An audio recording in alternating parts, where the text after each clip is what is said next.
Bismillahirrahmanirrahim. Assalamualaikum warahmatullahi wabarakatuh. Alhamdulillah wa syukurillah wa la hawla wa la quwata illa billah. Wassalatu wassalamu ala rasulillah la hawla wa la quwata illa billah amma ba'du. Taib, mari anak-anakku sekalian, kita awali pembelajaran pada kesempatan kali ini dengan membaca Al-Basmalah. Bismillahirrahmanirrahim. Taib, Alhamdulillah kita akan melaju kepada bab 4 tentang penyembelihan hewan.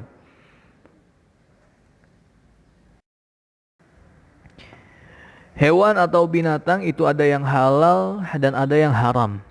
Hewan yang halal bisa dimakan setelah disembelih, kecuali ikan laut dan belalang. Hewan yang diharamkan atau hewan yang haram tidak boleh dimakan meskipun telah disembelih. Hewan yang mati tanpa disembelih itu disebut bangkai. Hukum bangkai adalah haram dimakan kecuali bangkai ikan atau bangkai ikan laut dan belalang. Ikan laut dan belalang hukumnya halal dimakan meskipun tanpa disembelih. Sekarang banyak tempat penyembelihan hewan, tetapi apakah orang yang menyembelih itu memahami bagaimana cara menyembelih yang benar? Di mana-mana sekarang banyak rumah makan yang menyediakan ayam goreng, ayam bakar dan sebagainya. Apakah mereka paham bagaimana cara menyembelih ayam? Jika mereka tidak paham bagaimana cara menyembelih yang benar, boleh jadi ayam yang disembelih itu tidak halal dimakan karena telah menjadi bangkai. Jadi pada pembelajaran kita kali ini, kita akan belajar tentang bagaimana cara menyembelih hewan yang benar menurut syariat Islam. Baik anak-anakku sekalian, sebelum kita membahas tentang tata cara menyembelih hewan, terlebih dahulu mari kita mempelajari tentang pengertian dan syarat rukun menyembelih hewan. Ya. Yang pertama, apa sih yang dimaksud dengan menyembelih? Nah, ini. Ya, yang dimaksud dengan menyembelih menurut bahasa artinya baik dan suci. Maksudnya apa? Jadi maksudnya hewan yang disembelih sesuai dengan aturan syara atau aturan Islam, ya, menjadikan hewan tersebut atau hewan yang disembelih tersebut itu baik dan suci serta halal untuk dikonsumsi. Dan menurut istilah artinya mematikan atau melenyapkan roh hewan dengan cara memotong saluran nafas dan saluran makanan serta urat nadi utama di lehernya dengan menggunakan pisau. Jadi itulah yang dimaksud dengan menyembelih menurut bahasa dan juga menurut istilah. Lalu bagaimana cara menyembelih hewan yang baik? Ya, cara menyembelih hewan yang baik adalah dengan cara mempertajam alat yang digunakan untuk menyembelih atau menyembelih. Ya, apa itu? Ya, bisa pisau, bisa pedang dan sebagainya. Ya, kemudian memberikan kesenangan terhadap binatang yang akan disembelih. Ya, silakan kalian baca dalil yang sesuai dengan hal tersebut pada halaman 55. Kemudian alat apa saja yang boleh dan dilarang untuk digunakan dalam penyembelihan? Nah, yang boleh digunakan adalah pisau, pedang, dan alat lainnya yang tajam pastinya tidak tumpul sesuai dengan syara atau ketentuan Islam. Namun ada alat yang dilarang untuk digunakan dalam penyembelihan. Apa itu? Ya, itu adalah tulang dan juga kuku. Ya, jadi dua alat tersebut tidak diperkenankan digunakan dalam penyembelihan. Dan selanjutnya, apa perbedaan antara menyembelih dan mematikan hewan? Nah, ya, kalau menyembelih artinya mematikan atau melenyapkan roh hewan dengan cara memotong saluran nafas dan saluran makanan serta urat nadi utama di leher hewan tersebut dengan menggunakan pisau. Kalau seandainya mematikan, nah ini, kalau mematikan adalah caranya tidak sesuai dengan ketentuan syara atau dengan cara dipukul, disabet dengan senjata tajam, disiram dengan air panas, bahkan bisa saja dibakar. Ya, untuk apa? Untuk melenyapkan roh hewan tersebut. Selanjutnya adalah rukun dan syarat penyembelihan hewan. Yang pertama adalah syarat si penyembelih hewan tersebut. Yang pertama, beragama Islam atau ahli kitab. Dua, baligh dan berakal, ya, atau sudah dewasa. Ya, selanjutnya menyebut nama Allah Subhanahu wa taala, ya, minimal basmalah. Kemudian menyembelih dengan sengaja. Memang waktu untuk menyembelih, ya. Jadi ini adalah syarat seorang penyembelih hewan. Ya, satu, beragama Islam atau ahli kitab, dua, balik dan berakal, tiga, menyebut nama Allah Subhanahu wa taala, dan keempat, menyembelih dengan sengaja. Ya, kalian bisa simak atau kalian bisa baca dalil yang berkaitan dengan hal-hal tersebut, ya, di halaman 56. Ya, kemudian syarat hewan yang disembelih. Nah, ini syarat hewannya ini. Ya, yang pertama adalah binatang yang akan disembelih masih dalam keadaan hidup. Artinya tidak mati.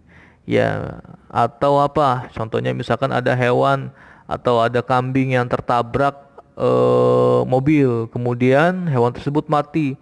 Akhirnya malah kita sembelih. Nah, berarti itu sudah termasuk bangkai dan tidak halal dikonsumsi meskipun sudah disembelih. Ya, artinya binatang tersebut atau hewan tersebut benar-benar harus masih dalam keadaan hidup. Ya, kecuali apa tadi? Kecuali bangkai ikan laut ataupun belalang. Yang kedua, binatang yang akan disembelih adalah binatang yang halal pastinya. Jangan binatang haram. Meskipun tadi katanya kalau seandainya hewan itu disembelih, hewan itu akan menjadi baik atau menjadi suci dan halal untuk dikonsumsi. Tapi kembali, hewan atau binatang yang akan disembelih adalah binatang yang halal. Ya, yang pastinya. Mohon maaf, ya, babi otomatis tidak halal untuk dikonsumsi meskipun sudah disembelih. Anjing demikian, ya, tidak menjadi halal meskipun disembelih. Artinya binatang yang akan disembelih adalah binatang yang benar-benar halal. Ya, terkait itu dalilnya kalian bisa buka di halaman 56. Selanjutnya, syarat alat yang digunakan untuk menyembelih. Yang pertama adalah benda tajam dan dapat digunakan. Ya, contohnya pisau, pedang, terus apa lagi? Ya, kecuali kuku dan tulang ataupun gigi. Yang kedua, benda tersebut terbuat dari batu, bambu, besi, dan benda logam lainnya. Yang ketiga, benda tersebut tidak terbuat dari kuku, gigi, ataupun tulang. Ya, ini semua adalah syarat alat yang digunakan untuk menyembelih hewan. Terkait dalilnya, silakan kalian buka hadis riwayat Al-Bukhari 2846 pada halaman 57 di buku paket kalian. Baik, anak-anakku sekalian, selanjutnya kita akan maju ke tata cara penyembelihan hewan. Baik, anak-anakku sekalian dimanapun kalian berada, lanjut ke tata cara penyembelihan hewan. Dalam tata cara penyembelihan hewan itu ada dua cara, yakni cara tradisional dan juga cara mekanis. Ya, yang pertama kita akan bahas adalah cara tradisional. Jadi cara tradisional adalah yang pertama kita siapkan dahulu nih lubang penampungan darah. Ya, jadi sudah tahu kemana arahnya atau kemana kita untuk membuang darah sembelihan hewan. Yang kedua, siapkan terlebih dahulu peralatan yang akan digunakan untuk menyembelih.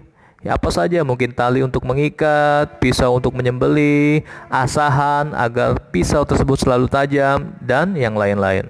Jadi kita siapkan dulu terlebih dahulu ya peralatan yang akan digunakan untuk menyembelih hewan tersebut. Ya, yang ketiga, hewan yang akan disembelih dibaringkan menghadap kiblat, lambung kiri di bawah menghadap kiblat, ya, lambung kiri di bawah. Yang keempat, leher hewan yang akan disembelih diletakkan di atas lubang penampung darah yang telah disiapkan. Ya, jadi darah tersebut tidak kemana-mana ketika disembelih. Ya, kelima, kaki hewan yang akan disembelih dipegang kuat-kuat atau diikat, kepalanya diletakkan di bawah agar tanduknya menancap ke tanah. Ya, selanjutnya yang terakhir adalah mengucap basmalah, bismillahirrahmanirrahim.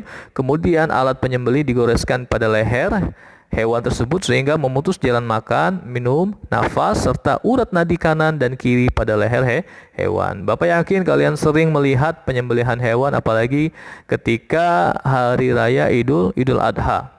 Ya, pasti banyak sekali penyembelihan hewan kurban. Ya. Dan selanjutnya adalah cara mekanis. Nah, ini mungkin cara mekanis sedikit berbeda ya dengan cara tradisional. Kalau cara mekanis yang pertama pastinya mempersiapkan peralatan terlebih dahulu. Ya, kemudian memasukkan hewan ke dalam ruangan yang sudah dipenuhi gas sehingga hewan tersebut tidak sadarkan diri dan pingsan ya. Cukup tidak sadarkan diri dan pingsan, bukan malah mati. Sekali lagi, kalau seandainya hewan kurban itu mati atau hewan yang akan disembelihkan mati, artinya hewan tersebut sudah jadi bangkai dan tidak halal untuk dikonsumsi ya, tidak halal untuk dikonsumsi. Yang ketiga, pasti mengucapkan basmalah. Hewan yang telah pingsan disembelih dengan alat penyembelihan yang sudah disiapkan. Ya, sekali lagi dengan keadaan pingsan, bukan mati menjadi bangkai. Yang keempat adalah penyembelihan hewan dengan alat mekanis dibolehkan atau dihalalkan dagingnya, asalkan memenuhi persyaratan dalam penyembelihan hewan. Ya, itulah tata cara penyembelihan hewan. Ada cara tradisional yang sering kita lihat, ada pula cara mekanis. Baik anak-anakku sekalian, selanjutnya adalah kewajiban dalam menyembelih hewan. Yang pertama, hendaknya hewan itu disembelih atau dipotong pada pangkal leher, ya, leher bagian bawah. Kemudian yang kedua, yang dipotong adalah bagian tenggorokan hewan itu, yaitu jalan pernafasan. Yang ketiga, selain tenggorokan harus juga dipotong kerongkongannya, yang merupakan jalan makanan. Dan yang terakhir, pada waktu menyembelih harus menyebut nama Allah Subhanahu wa ta'ala. Bismillahirrahmanirrahim. Minimal seperti itu. Selanjutnya adalah sunnah dalam menyembelih hewan. Ya, yang pertama, binatang dihadapkan ke arah kiblat. Yang kedua, menyembelih pada bagian pangkal leher atau leher bagian bawah. Yang ketiga, menggunakan alat yang tajam agar dapat mengurangi kadar sakit hewan tersebut. Selanjutnya, yang keempat adalah memotong dua urat yang ada di kiri dan kanan leher hewan agar hewan tersebut cepat mati dan pastinya mengurangi kadar sakit hewan tersebut. Yang kelima, hewan yang disembelih digulingkan ke sebelah kiri rusuknya agar mudah bagi orang yang menyembelih hewan tersebut. Selanjutnya, membaca basmalah, Bismillahirrahmanirrahim. Ya. Selanjutnya, membaca salawat Nabi, Allahumma sholli ala Muhammad. Ya, selanjutnya mempercepat proses penyembelihan hewan agar hewan tersebut tidak tersiksa. Ya, seperti itu. Dan yang terakhir adalah hal-hal yang dimakruhkan ketika menyembelih hewan atau hal-hal yang dibenci dalam penyembelihan hewan. Ya, yang pertama adalah menyembelih dengan alat tumpul. Karena kalau kita menyembelih hewan tersebut dengan alat yang tumpul, itu akan lebih menyiksa. Ya, dan hewan itu tidak cepat benar-benar mati. Hewan tersebut akan merasakan sakit yang lebih lama ketimbang kita menyembelih dengan alat yang tajam.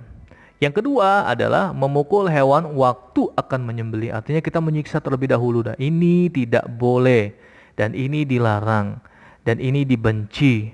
Ya, kalau seandainya kita menyiksa terlebih dahulu. Ya. Dan yang terakhir adalah memutuskan lehernya atau mengulitinya sebelum hewan tersebut benar-benar mati. Artinya kalian harus pastikan dulu nih hewan tersebut harus benar-benar mati, barulah kita potong lehernya atau kita mulai untuk mengulitinya. Baik anak-anakku sekalian, sebelum kita akhiri, sedikit Bapak akan bacakan sebuah kisah ya, kasih sayang Rasulullah terhadap hewan. Pada suatu hari, istri Nabi Muhammad SAW yang bernama Aisyah mengendari seekor unta. Tetapi di tengah perjalanan, unta itu tidak mau mengikuti perintah Aisyah. Beberapa kali Aisyah mencoba menyuruhnya berjalan, Unta itu tetap tidak mau. Akhirnya dengan kesal, Aisyah melakukan kekerasan pada unta itu. Apa yang dilakukan Aisyah? Rupanya terlihat oleh Rasulullah SAW. Beliau kemudian menegur Aisyah seraya berkata, "Wahai istriku, hendaklah engkau berlaku lemah lembut terhadap unta itu." Kasih sayang Nabi Muhammad SAW terhadap hewan tidak hanya di situ. Nabi juga pernah melarang orang membebani hewan atau binatang dengan muatan yang berlebihan. Nabi memerintahkan orang untuk menunggangi binatang yang memang dalam keadaan sehat. Jika hendak menyembelih binatang, Nabi meminta agar menyegerakan proses penyembelihannya. Hal itu bertujuan agar binatang itu tidak mengalami rasa sakit yang berkepanjangan. Baiklah anak-anakku sekalian dimanapun kalian berada, demikian pembelajaran yang singkat kita pada bab 4 terkait dengan penyembelihan hewan. Kurang lebihnya Bapak mohon maaf. Kalian bisa baca pembelajaran pada kesempatan kali ini di buku paket kalian agar lebih mendalami dan lebih memahami. Seandainya ada yang kalian tidak pahami, boleh ditanyakan ke Bapak. Ya, terima kasih. Astaghfirukum, syukran ala ihtimamikum. Assalamualaikum warahmatullahi wabarakatuh.